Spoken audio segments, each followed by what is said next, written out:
Olá, boa tarde. Nome de André Mendonça é confirmado pelo Senado e, segundo o presidente do Supremo Tribunal Federal, ministro Luiz Fux, o novo integrante da Suprema Corte deve tomar posse ainda este ano. Esse é um dos destaques do Jornal da Justiça, primeira edição de hoje, e você vai ver também. Ministro Dias Toffoli do Supremo recebe Fórum Nacional de Governadores para debater ICMS sobre energia e telecomunicações. Por decisão do ministro Luiz Roberto Barroso do Supremo, suspensão de despejos e desocupações na pandemia é estendida até março do próximo ano. E ainda, a Escola Judicial do Tribunal de Justiça de Minas Gerais é reconhecida como Escola de Governo. A Escola Judicial Edésio Fernandes tem 44 anos e foi a primeira no país criada por um tribunal de justiça.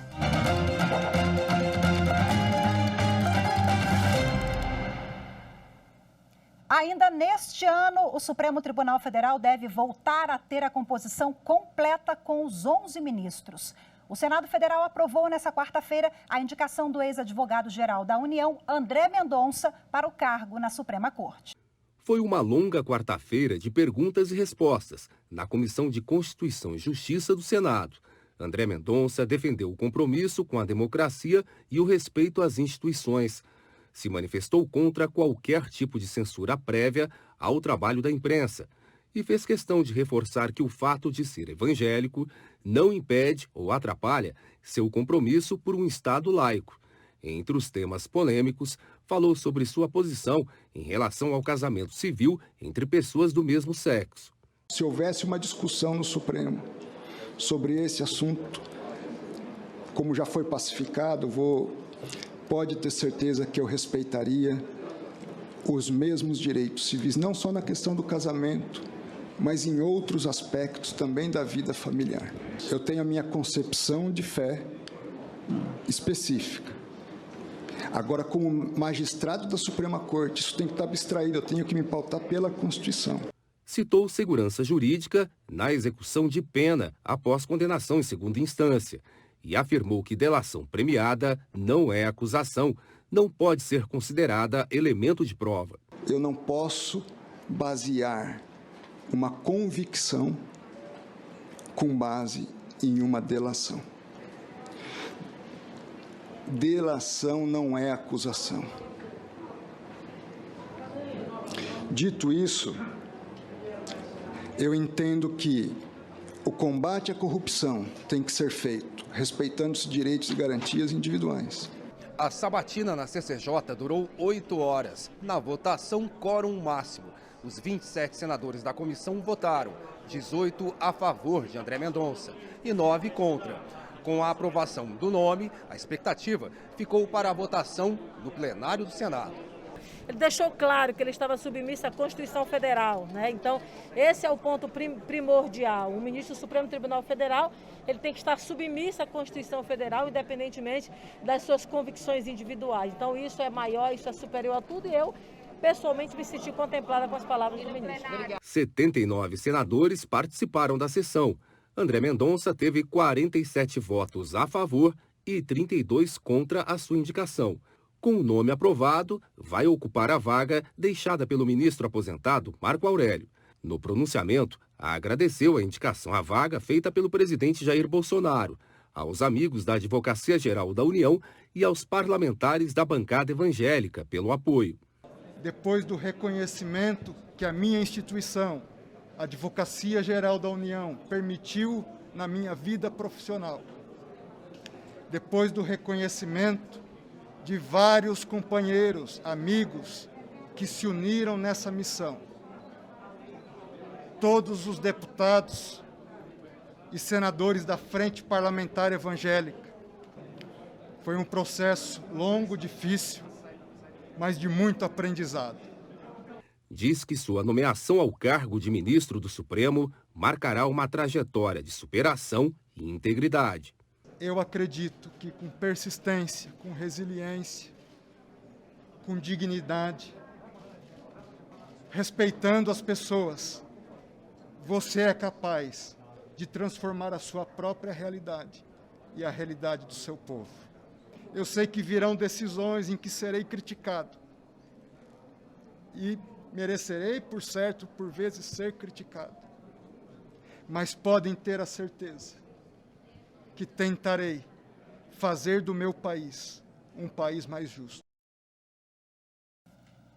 O presidente do Supremo Tribunal Federal, ministro Luiz Fux, disse que a posse de André Mendonça deve ser realizada ainda neste ano. Em nota, Luiz Fux afirmou que recebeu com satisfação a aprovação da indicação de Mendonça pelo Senado e que, por ter atuado na Advocacia Geral da União, o novo ministro domina os temas e procedimentos da Suprema Corte, que volta agora a ficar mais forte com a sua composição completa.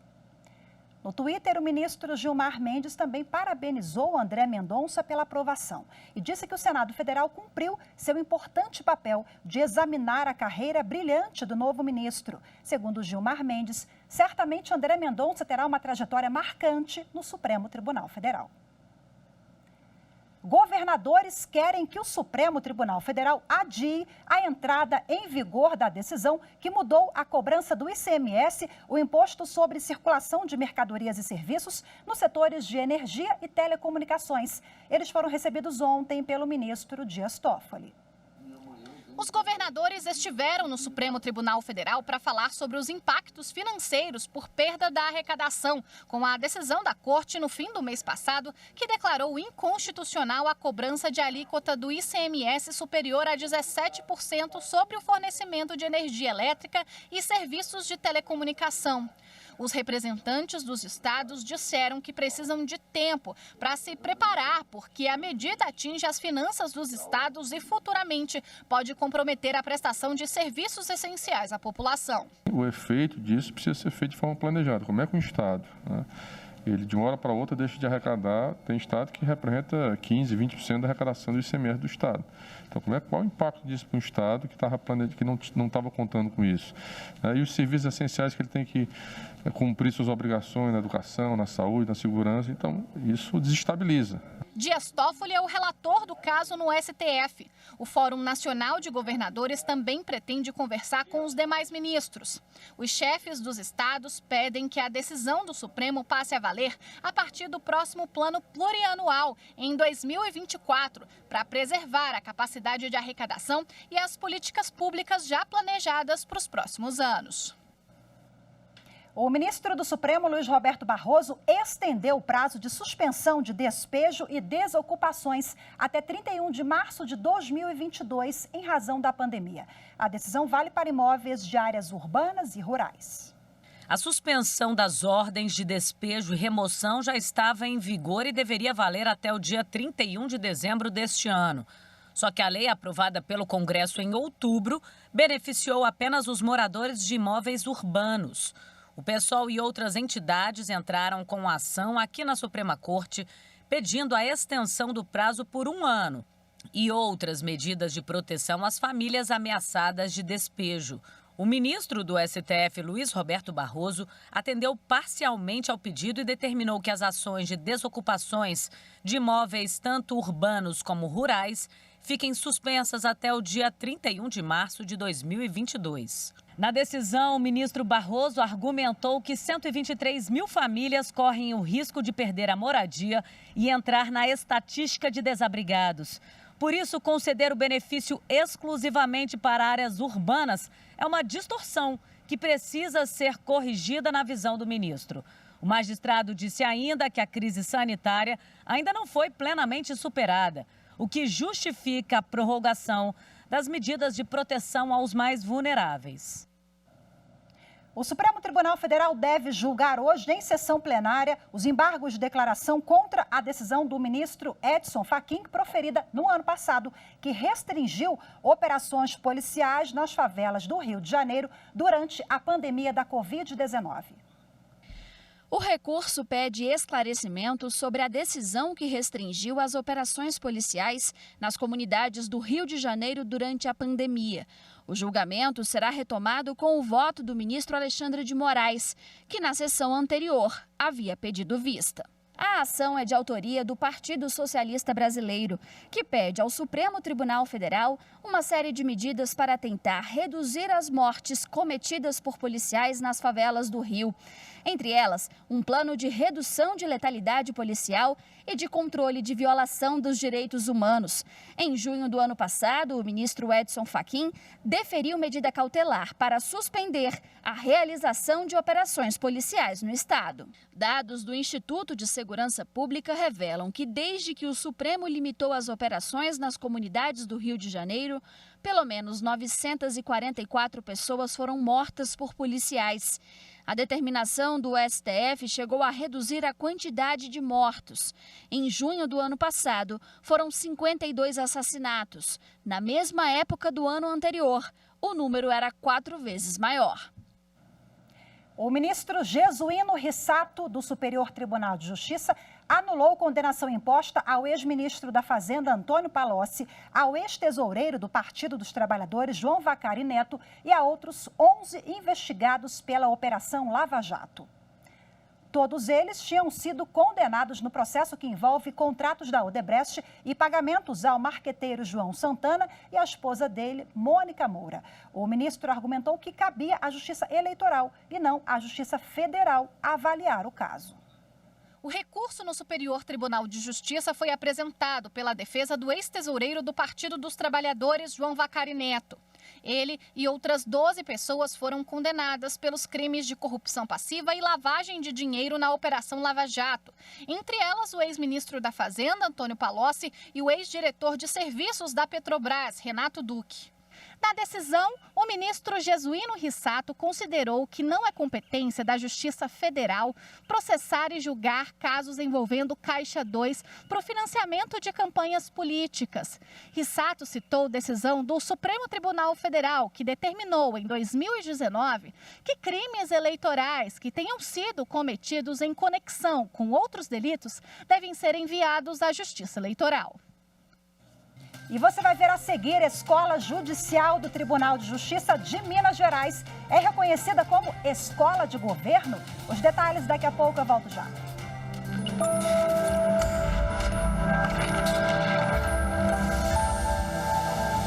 Em relação à preservação do meio ambiente ecologicamente equilibrado, previsto lá na Constituição Federal de 88, destaca o artigo 225, que nos traz um rol de princípios.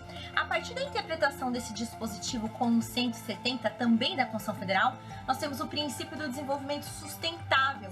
Então, a nossa Constituição Federal de 88, ela consagra esse princípio do desenvolvimento sustentável, sendo totalmente compatível com o Acordo de Paris.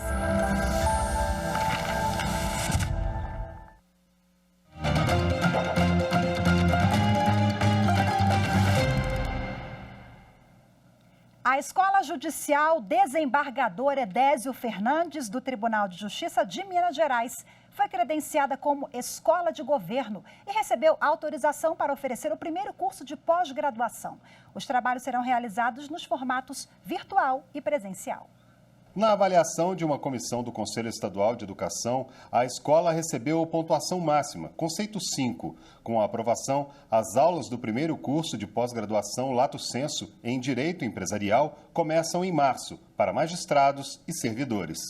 A Escola Judicial Edésio Fernandes tem 44 anos e foi a primeira no país criada por um tribunal de justiça. Só nos últimos 2 anos, emitiu mais de 110 mil certificados de conclusão de cursos. O credenciamento e autorização do primeiro curso de especialização representam mais uma etapa na história da Escola Edésio Fernandes. É uma escola que vem amadurecendo para que nós pudéssemos culminar nesse momento em que nós estamos agora. Começou com cursos de formações para os juízes, depois teve uma fusão da escola de magistrados com a escola de servidores, que também foi um grande momento para a escola. E agora este marco em que ela se transforma em escola de governo, né? A organização didático-pedagógica, a qualificação dos professores, a maioria mestres e doutores e a infraestrutura foram decisivos para a escola ser qualificada como excelente. É um marco grande para a escola, né? Então a gente vai poder certificar, né, de forma reconhecida, né, o certificado da EGF, reconhecido nacionalmente, né, nos cursos de pós-graduação, aí quem sabe, né, num futuro, mestrado. Então a gente passa a ampliar, né, a nossa possibilidade, né, de formação e qualificação. Com a chegada da pandemia, da noite para o dia, tudo praticamente, né, foi migrado para o digital. E o desafio foi muito grande, porque todas as aulas passaram a ser remotas, transmitidas ao vivo. Mas com o desafio também vieram as oportunidades. Nós nos desdobramos para estar presente em todos os confins de Minas Gerais. E a gente conversa mais sobre esse assunto agora ao vivo com o vice-presidente do Tribunal de Justiça de Minas Gerais, desembargador Tiago Pinto. Olá, boa tarde, seja muito bem-vindo, desembargador. Boa tarde, Rafaela. É um prazer enorme estar aqui, principalmente nesse momento de comemoração. Pois é, prazer é nosso. Parabéns, vamos celebrar essa pontuação de excelência, pontuação máxima. A escola tem todo um pioneirismo, foi a primeira criada por um Tribunal de Justiça. E agora eu queria que você explicasse para a gente qual é o significado desse reconhecimento. Olha, toda instituição pública tem o dever, porque a educação é um dever do Estado, de formar, aprimorar, desenvolver as atividades de seus servidores e de seus agentes. Portanto, fazê-lo agora sob o selo da oficialidade é muito importante, porque qualifica a certificação que a escola vai promover dos seus cursos, de todas as suas atividades educacionais. E mais do que isso, ela se insere num plano maior de fortalecimento e ampliação das políticas públicas do Tribunal de Justiça, que é também sua função. Nós atuamos no campo, atuando junto com as superintendências da escola, a superintendência de apoio à mulher, superintendência de execução de penas, e temos vários projetos nesse sentido, também no âmbito da equidade, e é muito importante que isso se realize neste momento em que houve uma revolução pedagógica na escola, dada a implacabilidade da Covid, dessa crise sanitária, em que todos os processos pedagógicos foram revistos com sucesso. Nós temos hoje, no âmbito tecnológico, um avanço muito grande, no âmbito também pedagógico. Desembargador, a gente está falando também de benefícios para a comunidade jurídica e para a sociedade, né, com a escola de governo? Não tenha dúvida disso, porque a escola, enquanto delegatária do poder público na área de educação, a ela compete promover ações no campo da cidadania e empenhar-se junto, melhorar o diálogo com a sociedade, até de dar possibilidade do tribunal de mostrar-se. Nós temos vários projetos que envolvem a cidadania, principalmente na área de recuperação de papel. Nós temos já uma atividade com recuperantes do sistema APAC que participam dessas atividades. Tem um projeto Caminhos e Contos. Nós atuamos junto com o serviço de apoio ao tribunal, de arrecadação, de alimentos. É uma atividade muito ampla da escola. Na verdade, a educação deve ser vista sob esse olhar de universalidade. A educação, desembargador, né?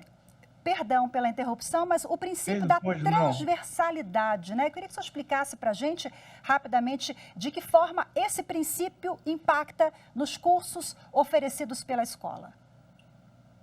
Quando se fala em transversalidade, é porque há um corte horizontal nessa verticalidade do ensino profissional. A nossa atividade principal e o nosso eixo é o ensino profissional. mas a ele deve ser agregado alguns conhecimentos extras. Nós temos aqui, investimos muito nisso, para a formação humana do juiz. O direito é uma atividade feita por homens e para homens. Portanto, essa ação da escola é muito importante. Nós temos, na área da linguagem, nós temos alguns programas voltados para essa atividade, para das relações humanas, que também é muito importante, porque o juiz como julgador, ele atua em todos os campos do conhecimento humano. É muito importante que ele receba esse tipo de educação. Excelente. Desembargador Tiago Pinto, segundo vice-presidente do TJ de Minas Gerais, muito obrigada pela sua entrevista. Parabéns pelo reconhecimento. Judiciário Mineiro, Escola de Governo, sucesso para vocês. Um abraço, viu? Parabéns e até a próxima. Eu agradeço, um grande abraço. Boa tarde. Boa tarde, desembargador. O julgamento do caso da Boate Kiss, que começou nessa quarta-feira, deve se estender por pelo menos mais 2 semanas. Nesta primeira fase serão ouvidos 14 sobreviventes, 19 testemunhas e interrogados os 4 réus. A expectativa é de que o julgamento seja o júri mais longo já feito pelo Poder Judiciário do Rio Grande do Sul. A primeira testemunha a falar foi Kátia Pacheco, que trabalhava na cozinha e no bar da boate na noite do incêndio. Durante o depoimento, Kátia revelou detalhes do que aconteceu na hora da tragédia. Disse que desmaiou dentro da boate e foi socorrida. Ela teve 40% do corpo queimado e se emocionou ao falar da luta para sobreviver quando ficou internada. Antes de eu ter acordado em 21 dias, eles tentaram me desentubar. Eu tive uma parada cardiorrespiratória, me entubaram às pressas. Aí eles até falaram. Desculpa. Eles falaram que iam tentar me desentubar de novo. E se caso eu não reagisse, eles iam me deixar morrer. Kátia contou ainda que, mesmo sendo funcionária da cozinha, nunca recebeu orientações da direção da casa sobre procedimentos em caso de incêndio e que não sabe se a boate tinha extintores. Os sócios da Boate Kiss, Elisandro Calegaro Spor e Mauro Londero Hoffman, e 2 integrantes da banda Gurizada Fandangueira, Marcelo de Jesus dos Santos e Luciano Bonilha Leão, são acusados de serem os responsáveis pelo incêndio na boate. Os 4 respondem por homicídio simples 242 vezes consumados pelo número de mortos e 636 vezes tentados pelo número de feridos. O caso da Boate Kiss está prestes a completar 9 anos. O incêndio provocado por um show pirotécnico ocorreu na madrugada do dia 27 de janeiro de 2013 em Santa Maria, no Rio Grande do Sul. E você vai ver a seguir, presidente do Supremo Tribunal Federal, ministro Luiz Fux, recebe a comenda da Ordem do Mérito Judiciário do Trabalho de 2021. Os detalhes, daqui a pouco, volto já.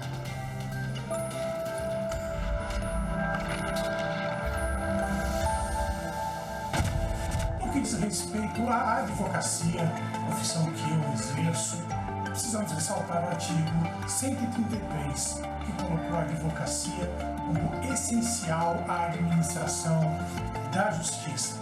Esse dispositivo constitucional ele é um efeito prático muito importante no papel que a advocacia vem exercendo na defesa do cidadão e também da cidadania.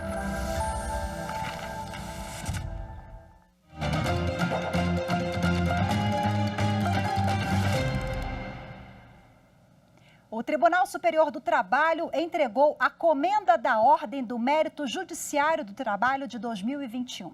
A homenagem é feita anualmente a instituições e pessoas pelos serviços prestados à sociedade e à Justiça do Trabalho. O presidente do Supremo Tribunal Federal e do Conselho Nacional de Justiça, ministro Luiz Fux, e o ministro do STF, Nunes Marques, foram alguns dos que receberam a honraria do TST. Este ano, a solenidade foi presencial na área externa do Tribunal Superior do Trabalho, respeitando as normas sanitárias de prevenção à Covid-19. 38 personalidades foram homenageadas pelos serviços prestados à sociedade e à Justiça do Trabalho. A Ordem do Mérito do Judiciário do Trabalho é concedida em 6 graus, o mais alto deles, o grão colar.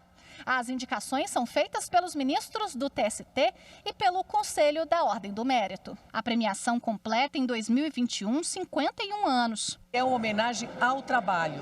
Todos os agraciados estão sendo homenageados porque executaram nas suas áreas, nas suas especialidades, trabalhos de relevância para o país. A honraria máxima foi entregue ao presidente do Supremo Tribunal Federal e do Conselho Nacional de Justiça, ministro Luiz Fux. Só tenho que agradecer essa generosidade e essa honra de ostentar essa medalha que eu vou colocar no meu gabinete, em um lugar bastante visível. O ministro Nunes Marques, também do STF, e o procurador-geral da República, Augusto Aras, receberam a medalha Gran Cruz, a segunda maior condecoração da noite.